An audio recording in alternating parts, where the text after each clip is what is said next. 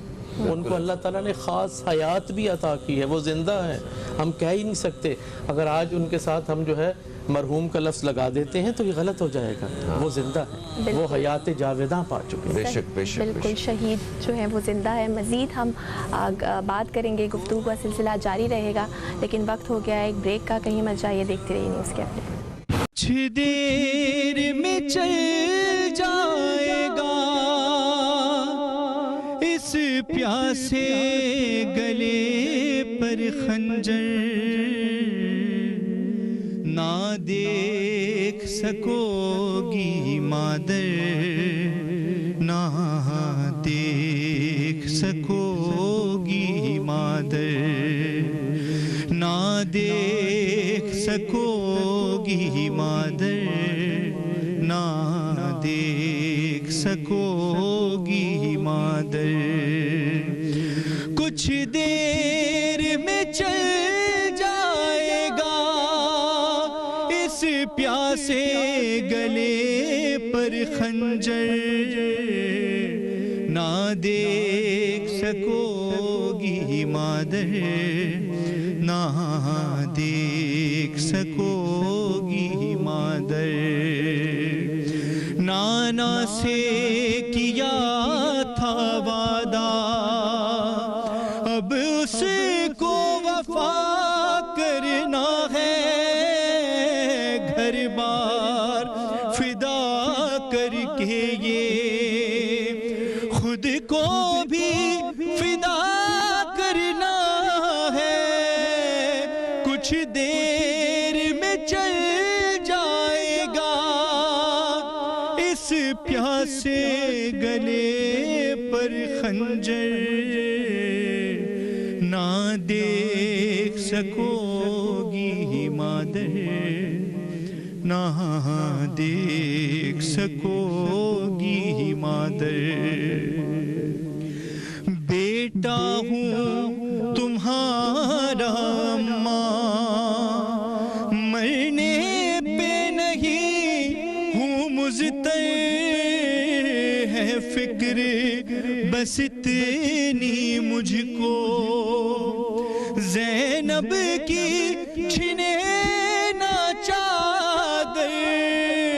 کچھ دیر میں چل جائے گا اس پیاسے گلے پر خنجر, نہ دیکھ سکو گی مادر, نہ دیکھ سکو گی مادر, نہ دیکھ سکو گی مادر, نہ دیکھ سکو گی مادر.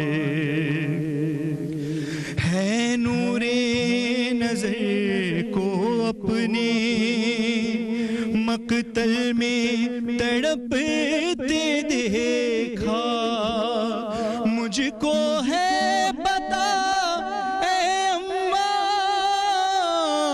بیٹے کی موت کا صدمہ. کچھ دیر میں چل جائے گا اس پیاسے گلے پر خنجر, نہ دیکھ سکو گی مادر, نہ دیکھ سکو گی مادر. باقر صاحب, پروگرام اپنے آخری لمحات کی طرف بڑھتا جا رہا ہے. میں چاہوں گا کہ کوئی ایسا پیغام جو آپ کی جانب سے, ایک اسلامک اسکالر کی جانب سے, جو آج محرم کے ان ایام کو دیکھتے ہوئے آپ ہمارے ناظرین تک پہنچانا چاہیں, اس حوالے سے کچھ رہنمائی. بسم اللہ الرحمن الرحیم. میں عرض کروں گا کہ ہم ہر سال جو محرم مناتے ہیں اور امام کی عالی مقام کی بات کرتے ہیں, ہمیں چاہیے کہ ان رازوں تک پہنچیں کہ جس کی بنیاد پر آپ نے قیام کیا. یہ ہر انسان کی ذمہ داری ہے. اور جس طرح سے آج تاریخ بڑھ رہی ہے آگے کی طرف، اور یہ ایک بات آئی تھی، آپ نے سوال بھی کیا تھا کہ وہاں پر جو بچے تھے، خواتین تھیں، ان کا صبر، وہ دیکھیے صبر جو ہے وہ مقصد اور ہدف صبر کو معین کرتا ہے۔ وہ قیامت تک کے لیے اس قیام کو دیکھ رہے تھے کہ اگر آج ہم کربلا میں ہیں تو اس کے قیامت تک اثرات ہیں۔ آپ یہ خیال نہ کریں کہ جناب زینب سلام اللہ علیہ کے سامنے یہ چیز نہیں تھی کہ آج ہم قلیل عدد کے ساتھ یہاں کھڑے ہیں، یہ قیامت تک کے لیے آئیڈیل ہے تمام آزاد انسانوں کے لیے جو آزادی چاہتے ہیں، ٹھیک ہے؟ اور اسی کے تحت صبر آتا ہے کہ ہم ایک بڑے مقصد کے لیے کھڑے ہیں، اور آج آپ دیکھیں یہی ہے۔ اب جو ماحول بن رہا ہے پوری دنیا کا آہستہ آہستہ، اور ہم انہی عقائد اور انہی روایات کی روشنی میں یہ جانتے ہیں کہ امام حسین علیہ السلام کے فرزند ہیں جو ہماری فکر کے مطابق پردہ غیبت میں ہیں، دیگر مسالک کے مطابق پیدا ہوں گے، یا بعض مسالک ان میں سے بھی اس بات کے قائل ہو گئے ہیں کہ اس وقت موجود ہیں۔ وہ مہدویت کا جو تصور ہے وہ در حقیقت حسینیت کی جو حقانیت ہے اسے پوری کائنات میں نافذ کرنے کا نام ہے۔ آپ تشریف لائیں گے، دنیا ظلم و جور سے بھری ہوگی، آپ اسے عدل و انصاف سے بھر دیں گے، آئیں گے اسی لیے۔ اس وقت امام نے قیام کیا عدل و انصاف کے لیے ظالم کے مقابلے پر، آج انہی کا فرزند آئے گا۔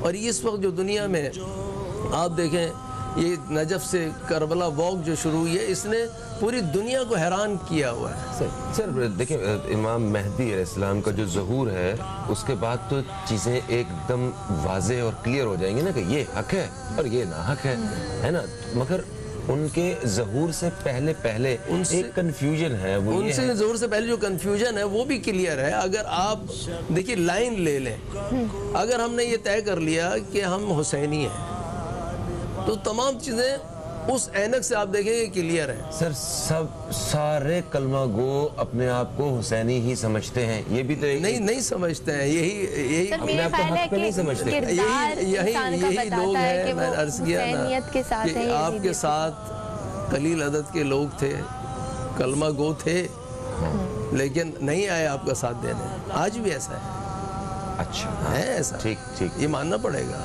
ٹھیک ہے، کہ جو امام کا نام لیتے ہیں لیکن حقیقتاً آپ کے کردار کے ساتھ ان رازوں کے ساتھ جس کے مطابق آپ نے قیام کیا کھڑے نہیں ہوتے ظلم کے مقابلے پر۔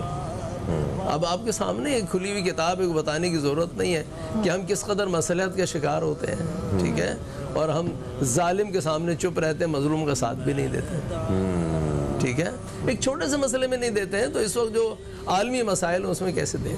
صحیح۔ علامہ صاحب، آپ سے بھی درخواست کریں گے کہ آپ بھی میسیج دیں کربلا کے حوالے سے، جیسے کہ ابھی ہم بات کر رہے تھے کہ جو وہاں پر سارے لوگ تھے اور امام حسین کی جو جنگ تھی، جو بھی کربلا کا جو واقعہ تھا، وہ کسی غیر مسلم کے ساتھ نہیں تھا، سب کلمہ گو تھے، مسلمان تھے، اور آج بھی سب کلمہ گو ہیں۔ تو میں چاہوں گی جو کرداروں کی جو جنگ تھی وہ آج بھی ہم دیکھتے ہیں، آج بھی لوگ ظالم ہیں، آج بھی لوگ حق پہ نہیں ہیں، ظلم کرتے ہیں آج بھی، تو کیا میسج ہمیں ملتا ہے اس کربلا سے؟ آپ اسوہ شبیری ہمیں یہی بات بتلاتا ہے کہ آج بھی ہم ظالم کا ساتھ نہ دیں بلکہ مظلوم کا ساتھ دیں۔ اگر کہیں ظلم ہو رہا ہے تو ہم مظلوم کی آواز کو اٹھائیں، مظلوم کا ساتھ دیں، ظلم سہیں، ظلم کے خلاف آواز اٹھائیں، یہ اسوہ شبیری ہے۔ ظلم سہنا جو ہے وہ بھی ایک طرح سے ظالم کی مدد کرنا ہے۔ اور آسمانی صحیفے جو نازل ہوئے مختلف انبیاء پر، ان میں ایک مضمون کامن تھا، اور وہ کامن مضمون یہ تھا کہ یہاں پر اللہ کی مخلوق کے اوپر ظلم نہ ہونے دیں۔ اگر آپ ظلم ہونے دیں گے تو جو مظلوم کی آہ ہے وہ ڈائریکٹلی عرش کو چیرتی ہوئی اللہ تک پہنچ جائے گی، اور پھر جو ہے عذاب کا سبب بنے گا۔ تو ایک بات تو یہ کہ یہاں پر مظلوم کا ساتھ دیا جائے، ظالم کا ساتھ نہ دیا جائے، خواہ کسی صورت میں بھی ہو۔ مجھے تو ایسا لگتا ہے کہ ہم بات تو یہ کر رہے ہیں مگر کہیں نہ کہیں ہم خود ظلم کر رہے ہوتے ہیں لوگوں کے ساتھ۔ جیسے اپنے ماتحت کے ساتھ جو ہے وہ ہمارے معاملات کیسے ہوتے ہیں، ہم کسی کو وقت پہ تنخواہ نہ دے کے بھی ہم ظلم کر رہے ہیں اس کے گھر میں، تو باتیں ہم اس طرح حسینیت اور یزیدیت کی کریں اتنی بڑی بڑی، اور اپنے جو بنیادی معاملات ہیں اس میں خود ہمیں پتہ ہی نہ ہو کہ ہم یزیدیت والے پلڑے میں کھڑے ہیں. اپنا احتساب اپنے ہم نے جو ہے گریبان میں جھانکنا ہے. اور دوسرا فہیم بھائی، یہ صرف محرم الحرام میں ہی نہیں، ہمیں سارا سال جو ہے وہ اس کی پریکٹس کرنی ہے کہ ہم نے جو ہے حسینی بن کے دکھانا ہے. اور وہ اسی تبھی ممکن ہے کہ ہم اپنا بھی محاسبہ کریں اپنے گریبان میں جا کے، کہیں ہم اس صف میں تو نہیں آ رہے کہ ہم خود ہی ظالم کی صف میں. بالکل صحیح. اور پھر یہ واقعی اس طرح ہے، یہ چھوٹی چھوٹی باتیں بظاہر دیکھنے میں ہیں، لیکن اگر ہم اس میں کے ڈیپ میں جائیں تو ہمیں ہر جگہ پر، چھوٹے چھوٹے علاقوں میں، ہر شعبے میں، ہر ادارے میں یہ ظلم ہوتا ہوا نظر آ رہا ہے. تو آج ہم اسی چیز کا یہ عہد کرتے ہیں کہ ہم اپنے آپ کو بھی دیکھیں، اور ہم کوشش کریں گے اس چیز کو دیکھنے کی کہ جہاں پر بھی اس طرح کا بھی ظلم ہو رہا ہے تو اگر ہم بڑی آواز نہیں اٹھا سکتے تو کم از کم انہیں بتائیں تو صحیح. اور آخری درجہ تو ہم سب جانتے ہی ہیں، ہم تو اب ویسے ہی آخری درجے پہ عمل کرنے کی عادت ہو گئی ہے کہ وہ یہ ہے کہ دل سے برا سمجھے، دل میں برا جانے ایک چیز کو جو غلط ہے. لیکن یہ ہے کہ کم از کم تھوڑا آخر جو ہے اگر اپنے آپ کو حسینی کہلانا ہے تو پھر تھوڑا سا سٹیپ لینا پڑے گا، ظلم کے خلاف آواز اٹھانی پڑے گی. اس راہ میں مشکلات تو ہیں، لیکن یہ ہے کہ اس میں عافیت آخرت کی ہے، آخرت آپ کی سنور جائے گی. روز قیامت یہ ہے کہ امام عالی مقام کے سامنے شرمندگی کا باعث نہیں ہوگا، بلکہ کچھ نہ کچھ جو ہے ہم ان میں نام تو لکھوا سکیں گے کہ جنہوں نے کوشش کی آپ کی اسوا پر چلنے کی. بے شک بے شک. اور یہی پیغام حسین علیہ السلام ہے، یہی مقصد نبی صلی اللہ علیہ وآلہ وسلم ہے، اور یہی ہمارا پیارا دین اسلام ہے کہ حق کے لیے آپ آواز اٹھائیں، مظلوم کا ساتھ دیں، اس دعا کے ساتھ کہ اللہ تعالیٰ ہمیں صحیح معنوں میں جو حسینیت کا درس ہے وہ ہماری زندگیوں میں عملی طور پر شامل کرنے کی توفیق عطا فرمائے. میں اپنے مہمانوں کا شکریہ ادا کرتا ہوں اور آپ دوستوں سے اجازت چاہتے ہیں. انشاءاللہ کل پھر ملاقات ہوگی. کل تک کے لیے خدا حافظ. پاکستان زندہ باد.